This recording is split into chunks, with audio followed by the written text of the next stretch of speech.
welcome, travelers, to another episode number 42 of the Time Travel Trio podcast. I'm Jen. I'm Matt. And I'm Hyde. And we're the Time Travel Trio! What if everywhere we went together, that's what we said?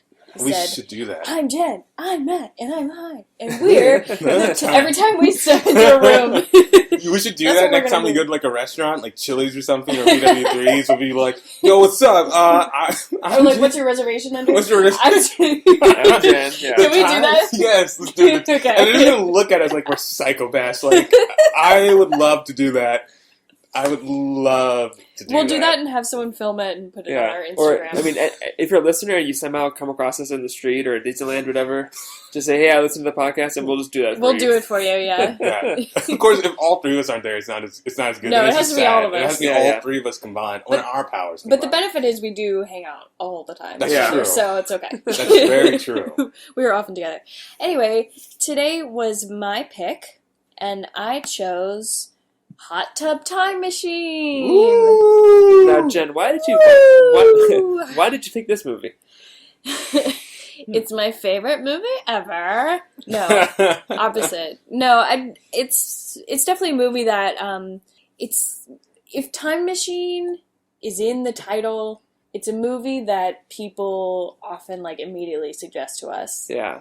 Or like something about time. Like if it's not Back to the Future, it's like a movie that has the word time in it, specifically Time Machine, but if it has the word time in it, most people will suggest that to us. This is definitely one of those movies that it's like, oh, you're finally doing this movie, whatever. We just kind of had to, I feel, we just kind of had to get it out of the way. Yeah, we definitely knew we were going to do this since the start, because it's in our podcast description. We mentioned this, so obviously we just kind of put it off until it was a good time to do it. And now that time is now. Yeah, there's been a lot of good stuff. We weren't like super eager to jump on this movie because the time travel itself isn't very interesting to talk about in depth. I mean, we'll talk about it, but it's not the most... It's more just a plot device. Yeah, exactly. So that's why it's like, even though, this is a time travel movie, but it's not... It's not a... Compared to a lot of the other movies we've done. The 41... Yeah. Maybe not all 41, but like probably 30 out of the previous 41 movies and TV shows that we've done. It's not like Primer where like it's you know what I mean, where it's like there's no chart explaining this online, like how this Hot Tub Time Machine works. Right? Yeah, right. So if there is one, please send it to us. The poster is actually kind of funny. It's probably the most chart type thing that you will get if you go on the IMDb page. The movie posters, like on the left, it's pictures of like the older versions of them, and on the right is the younger versions of them, and then in the middle it's like the squirrel and the alcohol and the tub and whatever. So that's kind of a it's scientific. Yeah, it's a scientific method. So for those who may not be aware, this movie is about a malfunctioning time machine at a ski resort that takes a man back to 1986 with his two friends and nephew, where they must relive a fateful night and not change anything to make sure the nephew is born. I mean, I guess that's the drama, but it's a lot. It's only important for like one scene. Yeah, it's only important when it needs to be. It's not. Yeah. Right. Yeah, he like flickers, but it's just like a visual reminder of like, oh yeah, by the way, this is the... It's very much... These are the stakes. Yeah, it's very much Back to the Future where Marty's disappearing. But in that movie, Marty is like an actual thing. Yeah, there's drama. There's suspense. This movie's like, oh yeah, maybe he'll flicker every once in a while. So, let's play the trailer. A typical road trip weekend consists of partying, hooking up, and going wild. But in 2010, four friends will discover a new level of awesome. Go. All right.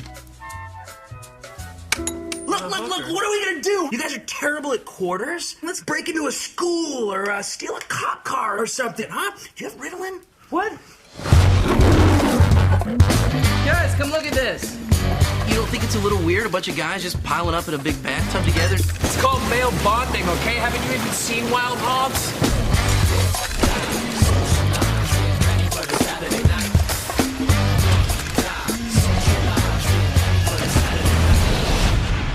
Watch out, here I What the hell happened last night? Is there some kind of retro thing going on this weekend?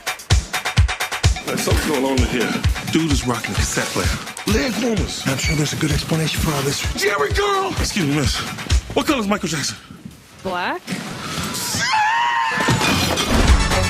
Winterfest 86! I don't understand how we back in time. I'm so scared. Must be some kind of hot tub time machine. This March. This is a very special model that you have here. You know exactly what's going on here, don't you, old man? Come on, it's the 80s. Let's do what we want. Free love. Hey, let's get this party started. Mom? Forget the present. Why did I ever break up with him? What was I thinking? Wow. And now the universe is giving me another shot. This is gonna be the best weekend like ever.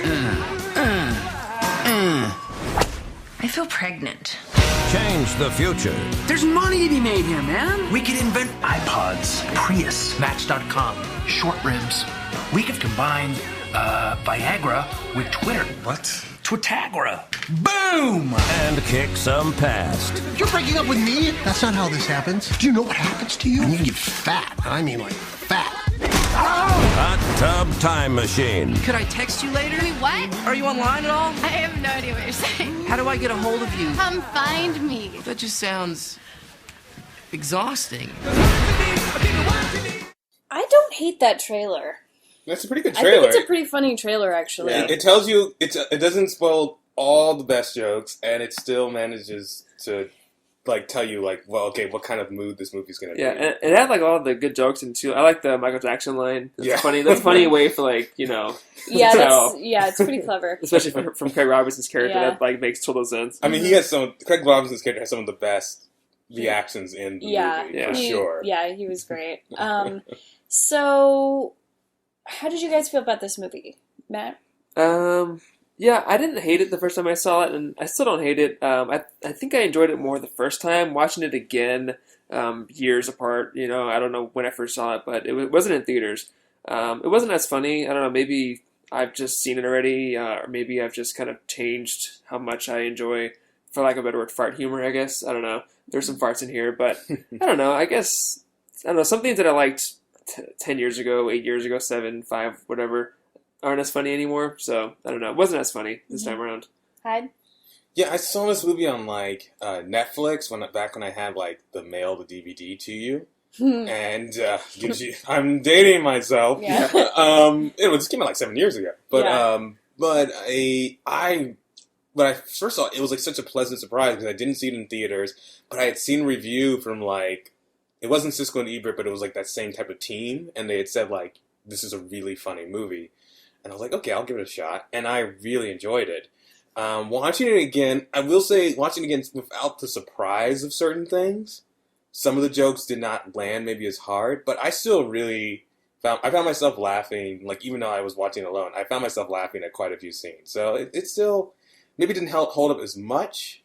I saw it in college, different type of sense of humor then, but I still found myself laughing quite a bit.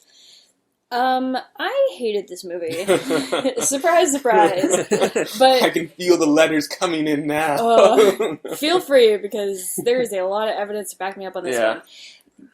This is not the first time I've seen this movie. I had seen this movie previously, which definitely, for you said it kind of took away a little bit. For me, it took away anything I ever liked about this movie. I really, really rarely laughed at anything in this movie. I did not find it funny. It was written by a horny 13-year-old boy who's living out his sex fantasies because these gross men would never get hot chicks. And plus, not John Cusack. No, but even then, even the women are. I'm sorry, but John Cusack in this movie is a fucking loser. But you have to remember, John Cusack looks like John Cusack of the '80s in this. No, but but the thing is, the women are just so unrealistic in this movie. There's the girl that wants only 3 ways. She's sober. She isn't some girl that's drunk. She's a regular person that's supposed to be sober, and that's not a real human being. The women are so lazily written. There is not one circumstance of 2 women even having a conversation together. No eye contact. It's not even like they don't talk about men. It's don't even interact together. They're not in the same shot together. No, they're that doesn't in. happen. Every single woman is in very minimal clothing, and only wants to have sex. That's literally like they want to do drugs, they want to drink, and they want to have sex.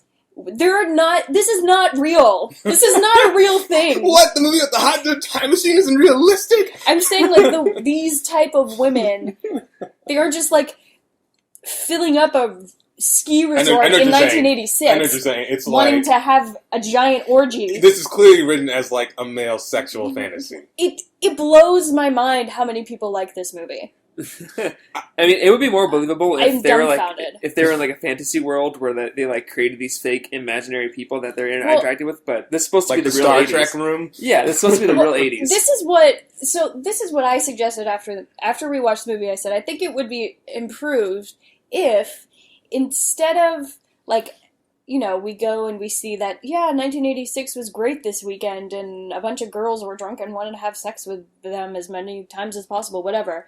But instead, if they kept reminiscing, as adults, if they kept reminiscing about that weekend the whole time, and that's how they pictured it, but when they actually went back there, it was much more normal. I mean, I will say, as someone who liked this movie, that would have been very interesting. Mm-hmm. Like, because you don't see that like, happen very often in time travel movies. Like, they go back, and, like, it's kind of like that nostalgia killer. Like, it was only cool because it happened then. Yeah, like, they think they were a lot cooler. Like, I would love to see scenes of them, like, trying to pick up chicks and the girls, like, reject them. But in their minds, like, as adults, they remember it being, like, the girls falling over themselves. Right, them. that would have been like, funny. shattering all of these fantasies and illusions. That would have been a movie I would have enjoyed to see. Because it's like, okay, you can still have this perverse sex whatever fantasy, but you can also have, like, realistic women being cool, not just fucking Lizzie Kaplan thrown in for shits and giggles saying, oh, no, we like women, look, here's Lizzie Kaplan, she's cool. I get what you're saying, you need that balance of like, that would have been very interesting. I think not that this would be exactly the same, but what you're kind of describing is kind of what happens in The World's End with Simon Pegg and Nick Frost. Like, that's very much that kind of same vein where he remembers the pub runs being a lot more fun than they are, and then he goes and they're like, it's just, what's that? Yeah. I mean, there's a whole lot of other stuff going on in that movie, but... No, that's true, yeah. But I know what you're saying. That kind of idea, yeah. That it's like... And that could have kind of helped an overarching story of these men and how they're like, they're stuck in the past, but they need to just kind of grow up and move on. And if they live through that, at the end of the story, they can, like, be grown-ups and, like, make better choices. But instead, that is not what happens in this movie. Yeah. Like John Cusack is a loser. I just... This is literally, like the John Cusack of Con Air. These are the jokes that they made. Pee jokes, poop jokes, fart jokes, barf jokes, and 4 or 5 different circumstances of gay jokes. Yeah. That was 2010 for you. And what's funny is that like you could think like, oh, maybe John Cusack owed someone money. No, he's the producer of this movie. He literally is a producer. No, he made these choices, which makes him like I lose so much. Though respect ironically, for him. Did not come back for the second one. So maybe I don't know. Who knows? I looked into it actually, and I guess in the unrated version of the second one, he's in a deleted scene. So. But I guess not in the theatrical cut. So it's just too much of this movie is trying to copy The Hangover, which came out in 2009. Yeah. So this was clearly trying to ride those coattails, but it wasn't funny. It's a different dynamic. If I look at it in isolated vacuum, Hangover 1 is definitely superior to Hot Tub Time Machine. Yeah. However, if I look at the two movies' legacies, Hot Tub Time Machine is way superior than Hangover. But I'm just saying the first Hangover movie itself, which did not ever need sequels, but okay. Yeah. Yes, definitely not. Especially 3. What were you thinking? Yeah, no. Hollywood's a teat suckler, but yeah, I mean, teat suckler. but you know, in The Hangover, they're somewhat unlikable guys. They're not the best people, but we like to follow them because they make choices that aren't glamorous, you know, and it's funny, and it lends itself to humor, and it's ridiculous, and it knows it's ridiculous, and it plays off of that. And like the world in that movie isn't as ridiculous as this movie's world is. No, that's true. And like for this movie, Craig Robinson helps it for sure, but like everyone else in this movie, I thought is a B cast for The Hangover. Completely. Well, completely. Rob Corddry for sure. I do like him and stuff, but in this is my least favorite of his characters that he plays, where this like arrogant, douchey, really loud. He does play this character a lot, and this was like likable about his this character. was right at like kind of like the peak of this character that he plays. To be honest, yeah, I will say, but I guess for me, I know so many Lou's in this. I know so many Lou Stews. His name is Lou. Lou, yeah. Seriously? Yeah. Lou and Stu? I know, like, right? Fuck you, movie. But Lou is, like, I know so many Lou's. I know so many Lou's. Like, they're everywhere. Yeah. And so I related to how the group felt about Lou. I agree with you. I liked he was the asshole. He was the asshole, but there was way too much of him. Mm-hmm. There is a little too much of him. Constantly. Especially seeing it the second time. He needs to be more of an antagonistic force, and he's too much of the... He needs to be an antagonistic force that's driving the plot, and like why they keep getting in trouble. But there is a little bit too much of him. Too much humor is on his character. There's nothing likable about... First of all, there's nothing relatable for me about this movie because it was written by men who just wanted to jack off to 15-year-old girls looking like porn stars, but okay.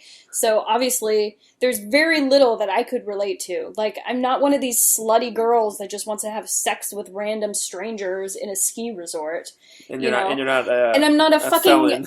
Old man asshole. So, like, it just is... There's no in-between. There's nothing real about any of these characters. Even Jacob, his nephew, was lame. Like, sometimes he was trying to be smart and figure it out, but then sometimes he just was weird and just off-putting. And John Cusack was just a loser. Honestly, there's no other word for it. His character is lame. There's nothing interesting about him. Like, by the time the movie is over, I was like, what was the purpose of what his character wanted to do? I didn't understand, like, okay, he was with some girl and she hated him and moved out. Okay, so what? It didn't seem like he cared that much. I mean, yeah, he just met, like, what's her name? Lizzie Caput's character, April, I guess her name is. I guess he just met her. That's his entire journey, is he still got broken up with and he met her. That's it. Yeah, it's like reiterating the fact that you have to be with someone to be happy. That's the story that this movie tells, is that you have to be in a relationship or have a woman want to have sex with you in order to be satisfied and fulfilled and happy in your life. I'm sorry, there's no way around saying that that's not true. That's what this movie says. And that's not okay. Like, I'm sorry, for the sake of humor, no. I'm putting my foot down and I'm really frustrated because that's not okay to put out crap like this in 2010. It's not okay. Women are real people. They're not vaginas that just want to have sex with you because you're gross Rob Corddry. No. Fuck you, movie. The movie is definitely, like, amoralistic. Like, there's no anti-drug message. They're doing, like, there's no, like, consequences of any of their terrible behavior. Truly. I mean, there's a few, but not really. I mean, also the movie, they steal people's ideas to become rich. That's not okay. They basically steal everyone. I guess for me, and this is rare, I know. There are probably some people who are like, I'm super shocked that Hyde likes me. I don't love it, but I do like it. I guess for me, I like the meanness of this movie. This movie is mean. This movie is so dirty and mean and awful, has no moral lessons, no moral fiber. It's not even a popcorn flick. This is like shots of Jägermeister mixed with like witch hazel. Like, this movie is so degenerate. And I'm with you, Jen. I'm not discounting what you're saying. That this movie is very, and as someone who is a feminist, like, I definitely like have a lot of problems with the movie. That being said, I have to admit, I found it hilarious. Like, I found this frat mentality just, like, it's totally unrealistic. If I probably sat down there and forced myself to look at it through the lens of who I am as a person, I would hate this movie. Yeah. But because I wasn't, because I was just like, this movie is like being drunk. Just watching this movie. Mm-hmm. And I did help. I probably had a few shots of Jen when I was watching it. But it was just like, it is that kind of movie. I guess for me, I've been so exhausted by like every movie. Like freaking, I turn on Facebook. That sounds weird. Now it sounds like I'm from the 80s. But like I turn on Facebook and I'm looking through Facebook and there's all these people who are upset because Wonder Woman doesn't have armpit hair. And so I guess maybe for me, I've just gotten to the point where I'm just kind of like, this movie just says screw it. This movie just says we're not going to like put anything wholesome in this. We're not going to be a feminist. We're not going to have a good message. We're going to have everyone doing drugs. Yeah. And we're just going to have it. And that's it. And you're just like, all right. I couldn't get in that headspace for this movie. For sure. And I totally understand that. And like, I get what you're saying. And I hear that. But for me, I just can't.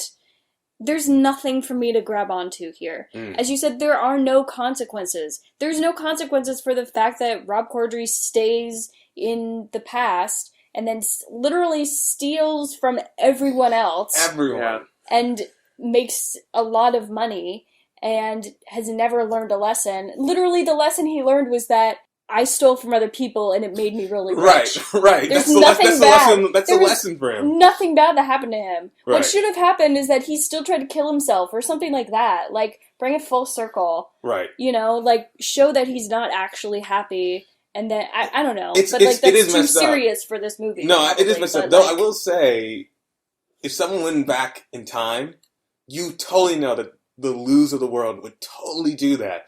Like, if people could figure out... There's just no way. That's why time travel is such a dangerous thing. No, I agree, which is, for me, why I don't understand. If anyone should have stayed back, it should have been John Cusack's character. Right. Not Rob Corddry's. Yeah. He's the one who could have benefited from reliving his choices, as far as I could tell, because he was the lead of the movie. His name is above the title, and everyone else's is below. It is weird that by the end of the movie, they kind of shift into making Lou the main character. Yeah, it seems unnecessary. Like, it felt like that, like, Lou and... What is John Cusack's character's name? Adam. Okay. Lou and Adam were one character, and they kind of split them into be two, is how it kind of feels. I don't know if that's necessarily true, but it kind of feels that way because you're right. It's like Lou gets beat up, and then his friends don't show up for him and whatever. And, like, the only thing that Adam happens to him that night is that he broke up with some girl. Right. How would you feel if Lou's character was pretty much taken out completely, and instead they just focused more, they put some of Lou's flaws into Adam, and it was more about, like, him realizing, like, he had been a jerk kind of thing? I think that would have been a much better movie, honestly. I would have... First of all, the Lou character just turned me off so much. Every single word out of his mouth was either, like, a poop joke or a fart joke, or he wanted to fuck a bunch of strippers and do cocaine or something. Like, it was just so ridiculous that I didn't find it funny. It was just too much. It was like, here's all these funny things, we're just gonna put them all in this movie at once. It's like... It was just exhausting to watch. I just felt drained. I would have liked to see Adam with some of those complications. Like, it's very believable that the Bucky Barnes picked on him instead of Lou. Right. And, I would have liked that. And he still could have broken up with what's-her-face who stabs him from How I Met Your Mother daughter who stabs him in the face. And so it's like, I think that would have made it a better movie, which is saying something about Rob Corddry and his character and the writing that I think it would have been better without you. That's probably not a good thing. Let's be, to be fair to Rob Corddry, he has played some very wonderful characters. Sure. And characters who are nothing like this. See Butter, if you want to see him playing a much more wholesome comedic character. But, like, he still chose to do this movie. It's not all on other people. It's like, it's still part of it is still him. This isn't the first and only time he's played this kind of character, so there's clearly something that's in his acting style that begs this character to be alive. So, like, to a certain extent, it is on him, Yeah. But I mean, that said, though, there are some things that are funny, like, inherently. Like, we laughed a lot at the Crispin Glover running joke. Yeah, that's one that arm joke, thing is funny. That's one joke funny that I did enjoy. I wish there was more, like, ongoing bits like that. Yeah. Like, I really liked, like, how does he lose his arm? Like, and then by the time they actually get to it, it's pretty ridiculous and hilarious, and then he doesn't end up... Anyway, so that bit I did like, and I said that throughout. I was like, I actually really liked this bit, but that was really the only thing. I was floored that Crispin Glover was in this movie, first of all, and that they didn't really make Back to the Future references. This kind of a movie is one that could get away with it. Maybe he was just like, this was in his own little way. This is his way of getting back to the future. Yeah, I mean, maybe. Do you know? So one thing I do want to mention: this movie. So a lot of movies like this, they'll do a lot of product placement. Yeah. But this movie, there was still product placement, but instead of a ton of product placement, it was very like 80s retro things. But instead of product placement, I felt they used movie references. Yeah, they do use a ton of movie references. They use a lot of movie references. A lot of movie references that we have covered, actually, or are going to cover. They talk about the Butterfly Effect, the movie The Butterfly Effect, the Ashton Kutcher movie that we did recently.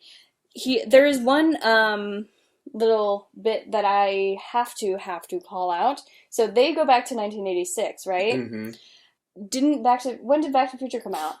Was it 85? 85, maybe? Yeah, because 85 went back to 55. Wasn't that the whole deal? And then 2015, 30 before, 30 after. Yeah. I just wanted to make sure because he calls him McFly at one point, and I was like, would they be familiar enough with that movie at that point movie. It basically to make that much of a McFly reference? It'd be like us calling him Bucky Barnes. Yeah. Hey, Bucky! The thing is, this movie didn't do its research. Actually, and on that same note, Home Sweet Home, which is like referenced in the movie, and it was like, Rock Porgy loves the song, and at the end you find out that he did his own like Motley Lue thing. Home Sweet Home came out in 1985. Ooh. So the song that this movie is all about came out a year before the movie takes place. Just do a Google search. Choose a different song that came out in 87 or whatever. Mm-hmm. Like, it's not that hard. Yeah, like, this is a big deal. The credits are this whole song of him doing Home Sweet Home. Yeah. It came out a year before. So it's like, just don't be sloppy with your movie, people that made the movie. You should have used Lugal. Yeah, right. Use Lugal next time. I want to say it was Lindsay Kaplan's character to John Cusack, calls him a Time Lord, which is definitely a Doctor Who reference. Yeah, it was around. No, I know. I'm not dissing it. I'm just saying, like... Reference. Yeah, reference. Yeah, the panel to the hot tub looks like the Back to the Future numbers, the same numbers. Same kind of like the flex capacitor. Yeah, the buttons. Readout. The numbers. Yeah, there's... at one point someone says, didn't anyone see Time Cop? I think that was a Craig Robinson line. Anyway, as I mentioned before... Sebastian Stan, who plays Bucky Barnes in Marvel movies, is in this movie. He's the antagonist. Yeah, he plays Blaine, the ski patrol guy who beats up Lou. And that's all I need to say about that. There's some John Cusack stuff. Like, there is the line of someone saying, like, I want to bet. I want my $2. And obviously, he's better off dead. There's a whole $2 running joke. $2! And then, like, another 80s reference. They're sitting on the counter with each other, facing each other. Like in the what was the movie? Was the movie where they're on the countertop? Oh, 16 Candles? Yeah, there it is. Yeah. So let's talk about the time travel. I don't even know how far we're in yet. Let's talk about time travel. So they time travel through this hot tub, and they spill some German energy drink on the hot tub controls. I can't remember the chemical name, but there's some chemical in the drink that makes it happen. And it's like some nitro something, I don't know, or some chemical name that they made up. And then, so it creates looks like a tornado. We see it at the end. It looks like a tornado that kind of funnels up into the sky and then back down. Yeah. So a portal, I guess. Yep. I mean, we have a clip here of Chevy Chase kind of explaining the situation to them. Chevy Chase, what are you doing in this movie? Yeah. So yeah, let's hear him explain kind of the situation, I guess. I thought maybe I could, pull apart from one of the other tubs. But it turns out this is a very special model that you have here. You got to be very careful. I tell you, one little thing is changed, the whole system can go haywire. Do you understand what I'm saying? The whole system can go haywire if you change one little thing. Wait a minute. We need that to get back in time? Well, get back here. I mean, I can tell you all been to Kodiak Valley before. I haven't. Maybe not her, but I know that you were here. You know what's going on here, don't you, old man? Yes, I do. Your tub is on the fritz. It'll behoove you to fix it. What? So his character reminds me a lot of Christopher Walken from Click. Yeah. He seems like this, like, that's a really good way to put it. Extra dimensional being that is pretty much making them do this. Like, he controls when it's being fixed. He tells them when it's going to end. He also, end. He purposefully refrains from giving them a lot of information up front. Yeah. Which is exactly what Christopher Walken's character does in Click. That's a really good comparison. Right. And it's also like, but the difference is there's no moral. He's just there to be there. Yeah, at least in Click it like has the purpose of making Adam Sandler a better person. Yeah. Right. And in the end it's like it was emotional. You know, when he's like dying on the street in the rain with his family, like we were emotional. Like I was emotional. I think we talked about it. We were all kind of like sad. Yeah. Even though Clicks, it's not the greatest movie in the world. Leading up to it, you do feel for like that. Yeah, that scene and like Henry Winkler when he doesn't kiss. Yeah. When he doesn't get to talk to his dad. Yeah. But the thing, what he just said, it doesn't apply because things change all the time. Yeah, I guess in terms of him being born, that can change. But other than that, they can change whatever they want. Yeah, there should have been bigger consequences other than Jacob being born or not, because that doesn't affect Craig Robinson or John Cusack. Yeah. Like, they can change whatever they want. And they did. They all did. They all constantly change things. Like, Rob Corddry stayed. That's changing something. Changes a lot. It changes everything. It changes and there was no consequences. So what was the point of him saying that? So, like, all he had to do was say you have to have sex with his mother, and otherwise he's not going to be born. And then everyone else do whatever the fuck he wants. Everything else is blasé. Yeah. Yeah. It was so random. I know. There are lots of problems with the time travel. Obviously, they didn't really care enough about anything to make sure anything makes sense. Yeah. But, it's like, one thing I noticed, first of all, is when they went back to the 80s, they realized they're in the 80s after they were skiing and stuff, and their stuff was with them.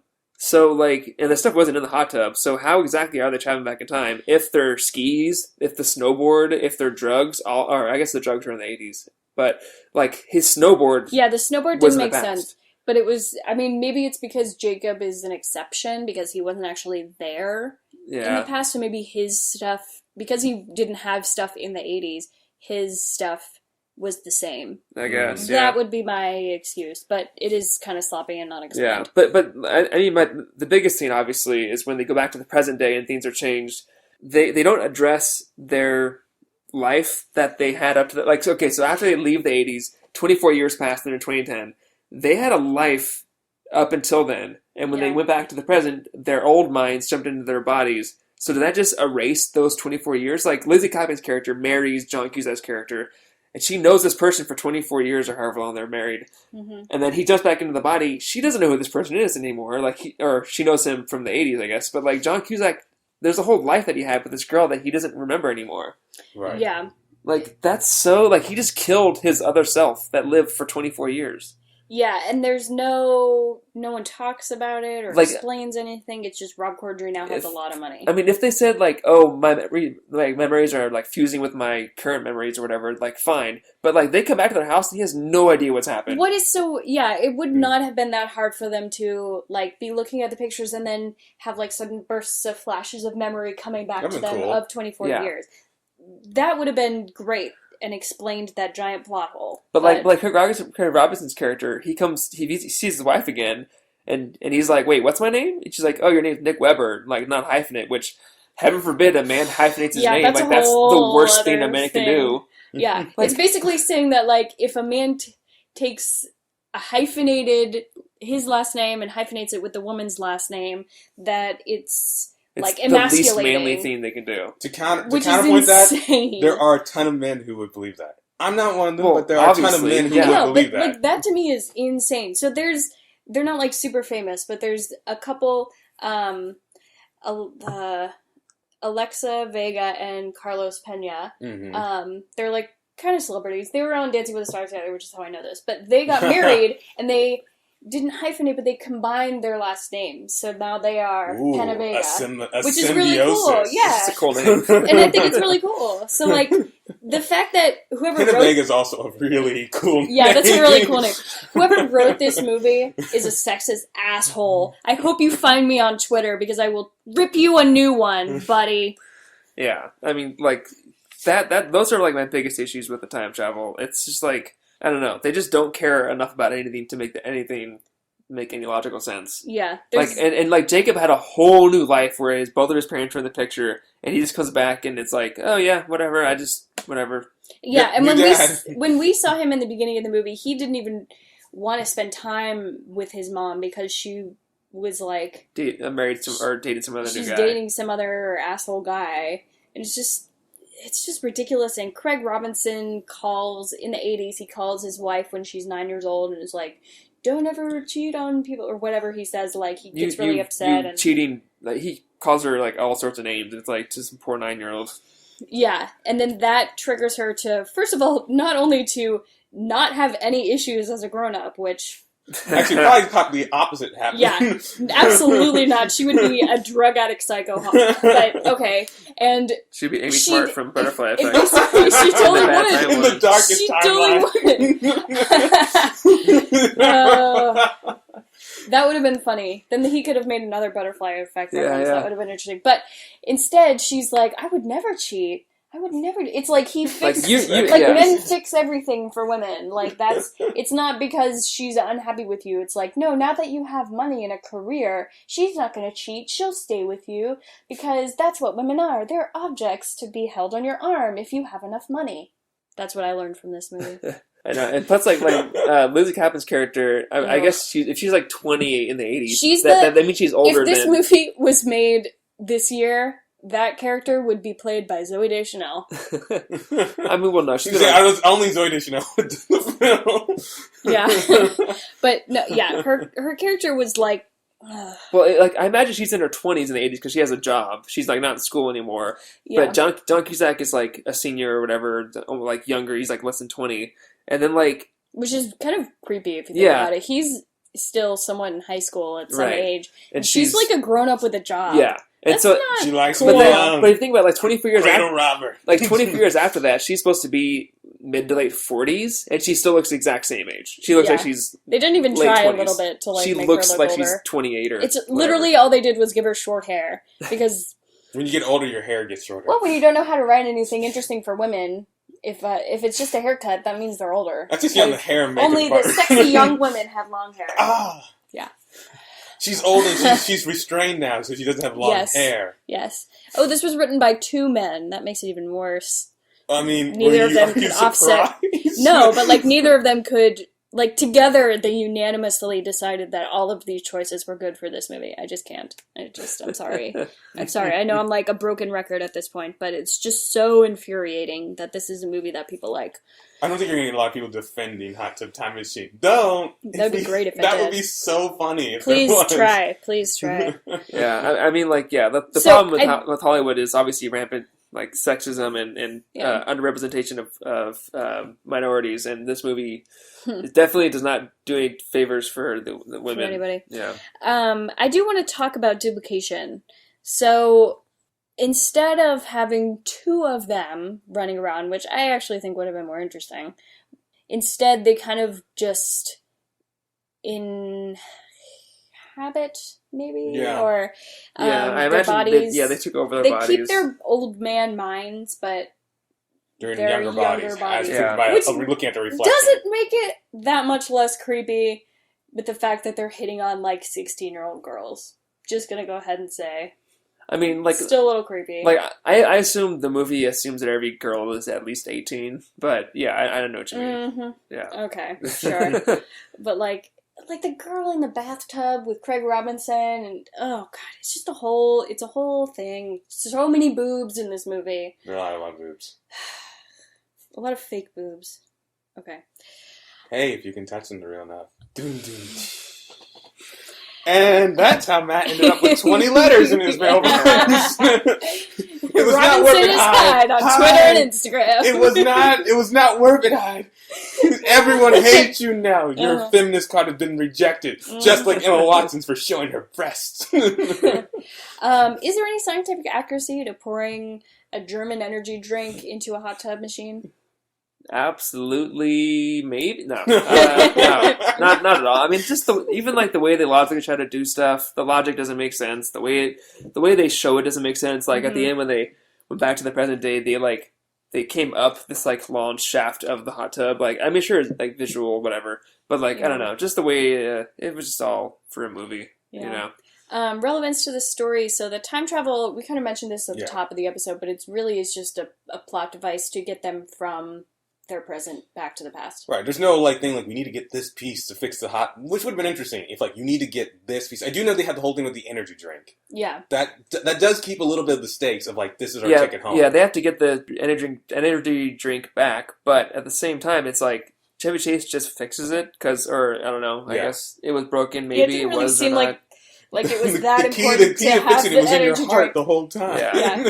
but then again, like also. What was it? The whole thing about Jacob flickering and stuff like that. Like that only happens at the scene where he's gonna have sex with his mom, and then he like pushes him off of her, and then like he disappears for a second, and then he goes back to having sex with her, and he's like loudly having sex with her, and then he flashes back into present, and then that's when he does the whole like he tackles him again and like does the whole butterfly effect reference. Mm-hmm. But like that's the only time it's relevant, other than him flickering randomly just to show that it's still a thing. Yeah. But then my problem is, how did Rob Corddry's character meet her the first time if he wasn't at the house? Because he wouldn't have been to the house in the original 80s No, day. but it seemed like because he was hitting on her at the bar. Okay, so you might have ended up... They had been interacting previously in the movie. I don't think that's necessarily a problem. He could have ended up in he also that knew place. Or, he knew her. Yeah, I think that's true. He maybe in the other one, he slept with her after the bar or something. Yeah, gotcha. Clothes and sets, so it's very heavy-handed 80s memorabilia. It's an 80s costume party that people wear. Yeah, completely. It's what people wear to 80s parties. Yeah. Yeah, I liked the Miami Vice t-shirt, like that kind of stuff. It was fine. I didn't have that much of a problem with it. It was fun enough for this movie. The hair was all poofy. Yeah. Would you guys want to experience this time travel? I mean... This is interesting, actually, because there aren't really any consequences. Yeah, I actually would not mind doing this. I mean, you guys weren't born yet, so you couldn't quite inhabit your bodies from the 80s, but... True. You're going to inhabit your one-year-old body? It depends on when in 86. I was born in December 86.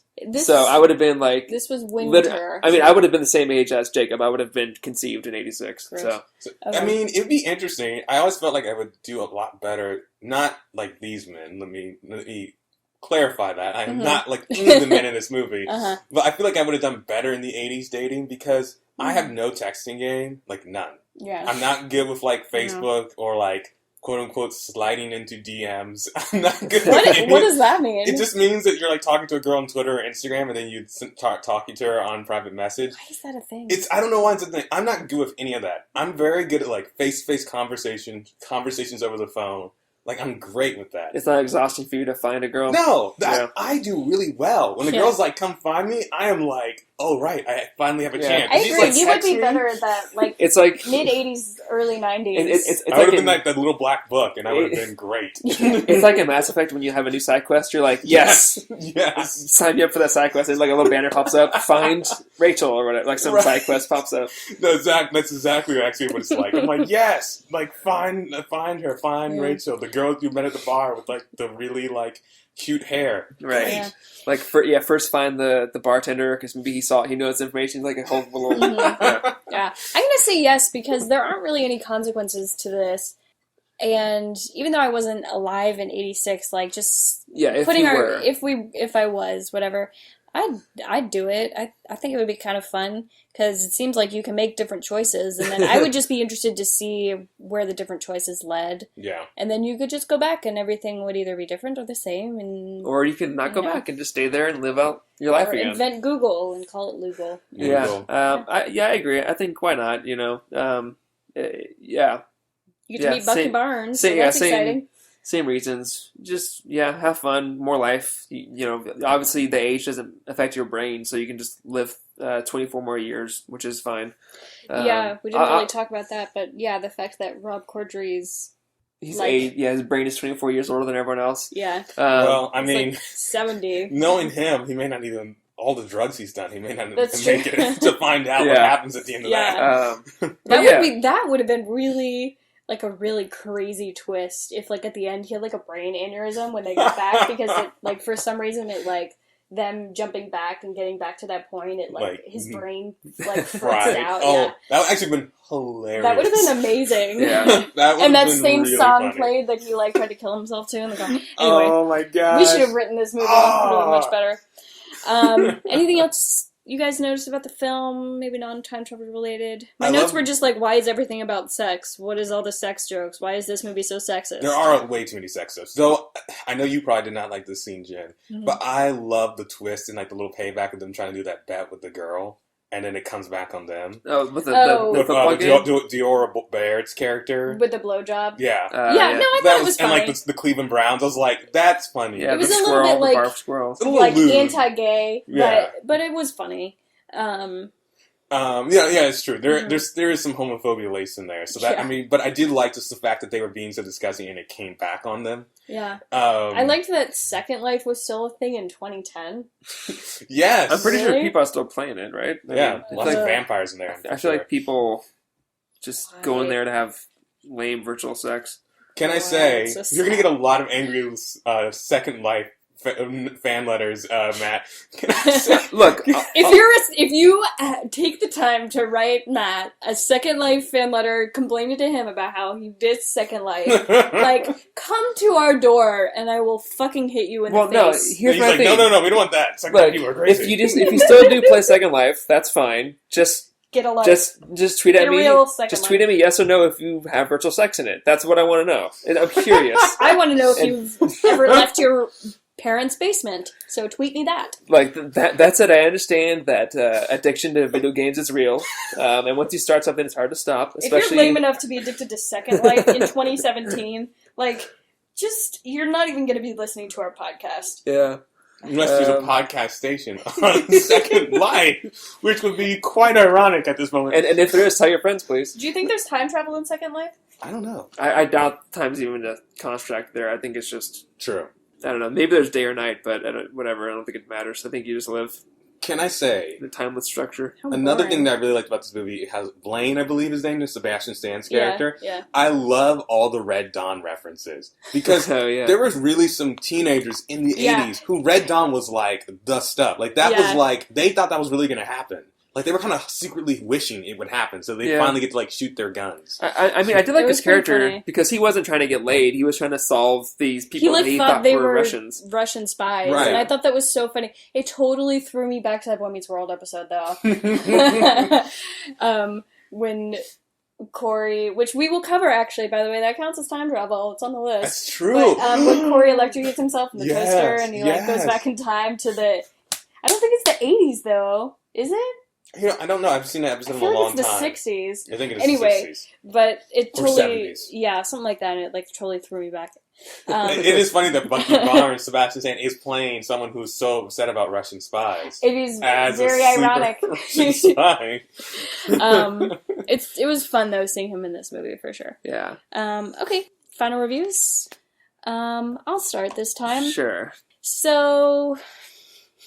Favorite movie ever. Just kidding. Favorite movie ever. I think I want to give this movie a 3 out of 10, which is actually pretty high. Higher than I thought you were going to give it. I'm going to be honest. So I liked some of the bits. Craig Robinson saved some of this movie. Not enough to actually make it good, but in my opinion. But I do think that, like, I liked the heavy-handed, like, and it's in that trailer, like, seems like really we got funny. a hot tub time machine, and he literally, like, looks at the camera. Yeah. I like that bit was funny. He killed that delivery. That was great. He's really funny. I like him. And yeah, I like the Crispin Glover joke, ongoing bit, and, you know, some of the stuff is okay, but it loses so many points for all the reasons I mentioned before, the sexism and just all the stupid 13-year-old boy, gay jokes, poop jokes, pee jokes, barf jokes, fart jokes. Like, it's just so, it's too much, and it's a bunch of drugs and alcohol, and it's just like, it's so unrealistic, but it's not even, like, in a comical way, in my opinion. So, 3 out of 10, that's pretty generous. Yeah, I agree. I think, the redeeming qualities are the same that you said. Crispin Glover, I like the 80s references they had in there. I always like a good reference, you know, in movies to stuff like My favorite is like Not in the Teen Movie, which is like it has its fair share of like fart jokes and barf jokes and all that stuff or whatever, I guess. But they have a lot of good references in that movie, and so there's a little bit of that in this, but not really done that well. But they're still there. And yeah, Craig Robinson's good, and Clark Duke had some good moments, but yeah, he wasn't. Yeah, he oftentimes just ended up being an annoying young person, I guess, in this world. Yeah, he was too much of a millennial cliche. Yeah, exactly. So yeah, 3 out of 10 for me as well. Hi. Yeah, I mean, like I said, trust me, I'm saying this with fully aware of how problematic and awful this movie is, really. Like, normally I would hate this movie. I just think, for some reason, it crosses some sort of weird barrier where I'm just like, whatever. It's just like one of those kind of films where it just something clicks in it that I just find it unapologetically funny. It's not the greatest movie in the world. It certainly has some weak points. Watching it a second time lost some of it, but I'm going to give it a 6 out of 10. Oh wow! Because it had me laughing. Even like some of just the horrible jokes, like Rob Corddry like puking on a squirrel. It's so bad. It's so horrible that it just clicked, and I was like, you know what? All right. So yeah, 6 out of 10. Yeah. Okay. Fair enough. Time travel rating has to be lower. I have to give it a 1 out of 10. Only because they do actually time travel. But there's really not much more to it than that. There's no thought put into it. There's no consequences. There's no science. There's nothing. The rules aren't even actually rules. So it's kind of was like, what's the point of Chevy Chase's character? It was kind of just copying a bunch of tropes from other time travel movies. And so 1 out of 10 because they did actually time travel, and that's the only reason why there's a point there. Yeah, exactly. I gotta agree with you again, just because, there really is no rhyme or reason.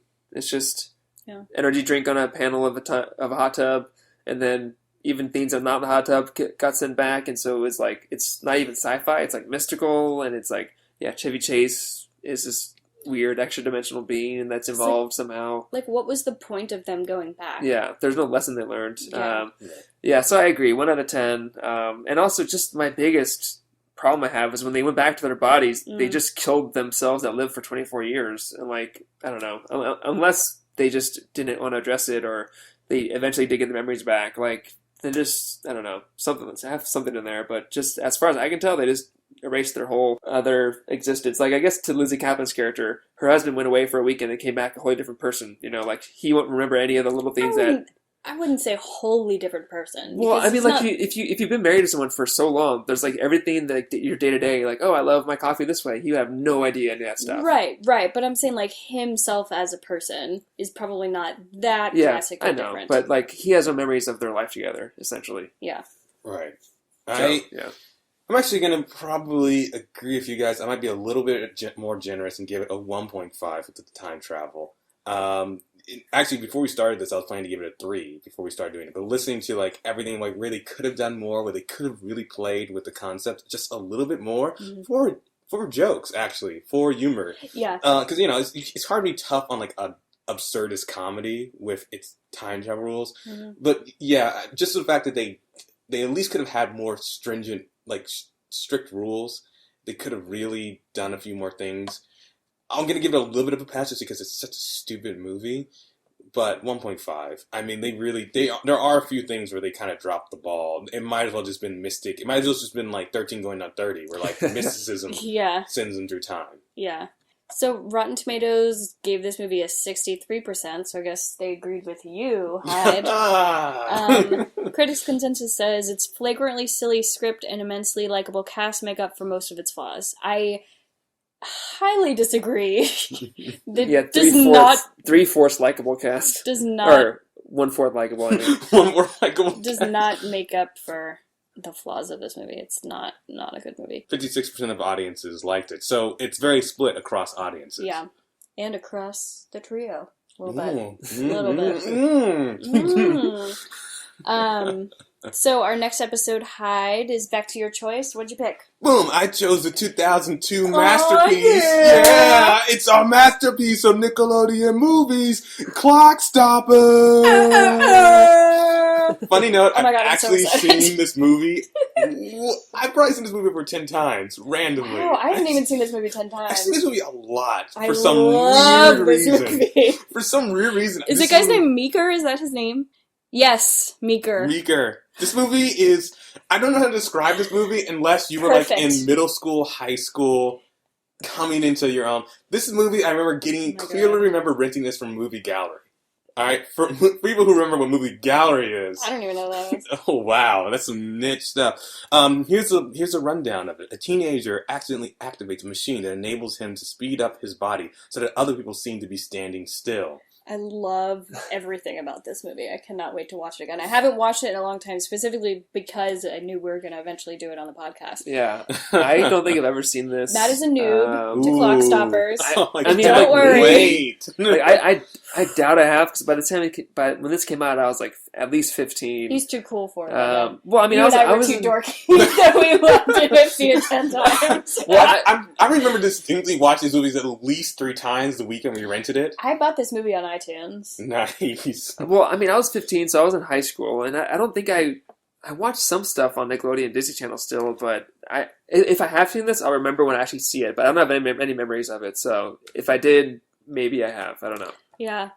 French Stewart is in this movie. It stars... So is Michael Biehn. It stars Jesse Bradford from Bring It On, which is like probably 50% of the reason why I watched this movie in the first place. This movie is actually on HBO Go right now. Oh. So if you do have that, you can stream it on there. Good I've to know. seen it recently. That's how we're going to watch So it. that's what we're going to watch it on. I'm so excited. I hope this doesn't ruin this movie. I know. for me. That's what I'm I so hope scared. this doesn't But kill I the think- nostalgia. I I'm think so because nervous. you and I love it so much, we're going to discredit everything that he says. Yeah, we're gonna about be it, like, so. okay, I know. I don't care. It doesn't matter. But look how fun it is when he takes out the trash and stops time. It's wonderful. Look how cool it is when he's going around on his bike. When they drive away in the car at the end of the movie, it's great. Jeez, spoilers, guys. Sorry.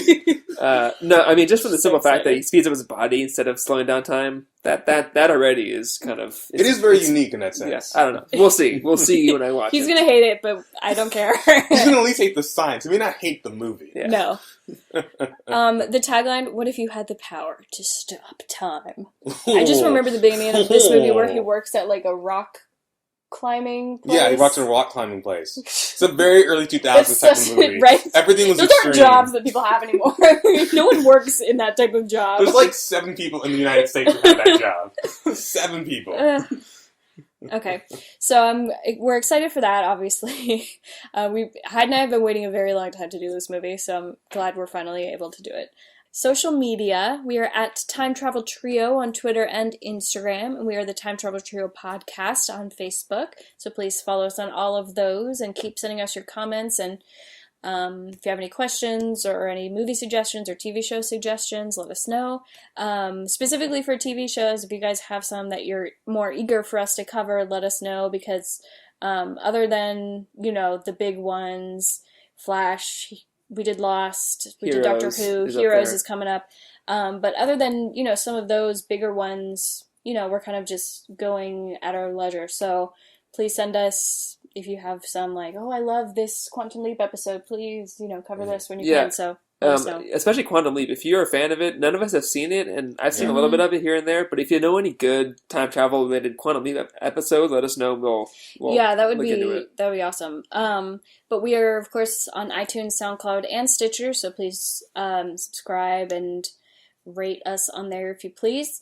And personal, I am at Jen Marlis on Twitter and Instagram. I'm at 4 Minute Space. And I'm at Robinson is Hyde. Send me your hate messages. Send us all the hate. I'm a feminist, but it's okay. You can get angry at me for today. And also let me know if you do virtual sex in Second Life. I'm curious. Or if you've ever moved out of your parents' basement in Second Life. Okay. And with that, we are out of time.